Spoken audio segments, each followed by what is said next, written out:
take, how to use these common English verbs correctly. Understanding when to use bring and take in different contexts. Introduction to bring and take. Bring and take are verbs that describe movement, but they are used in different ways. Bring means to move something toward the speaker. Take means to move something away from the speaker. Bring and take.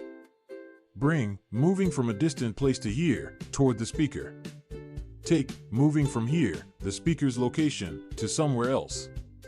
Examples. Take your books to school. Books are moving away from the speaker. Bring me a glass. Glass is coming toward the speaker. Take this form to the secretary.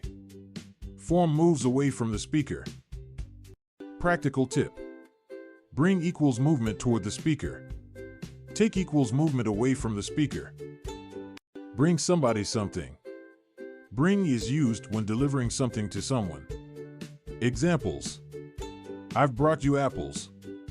Apples are brought to the speaker. She brings me flowers. Flowers are delivered to the speaker regularly. Bring something back. Bring back refers to returning an item to its original place or owner. Examples. You can take my umbrella and bring it back tomorrow. The umbrella is returned. Tom, I'll bring it back on Friday. The book is returned. More examples to practice.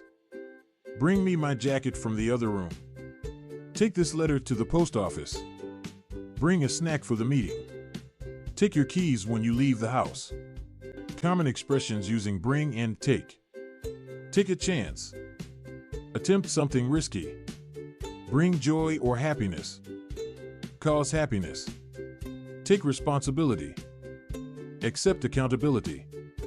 Bring to attention. Make someone aware of something. Conclusion. Mastering bring and take enhances your English fluency. Practice by recognizing when something moves toward or away from you to choose the correct verb. Keep practicing with real-life examples to get comfortable using these verbs naturally. Final tip. When in doubt, ask yourself, is the object moving toward or away from me? This simple trick will help you use bring and take accurately in every conversation. Thanks for watching. If you found this lesson helpful, don't forget to like and subscribe for more grammar tips. And if you have any questions or need more examples, drop them in the comments below. See you in the next video. Click here to subscribe. To watch our previous lessons, click here.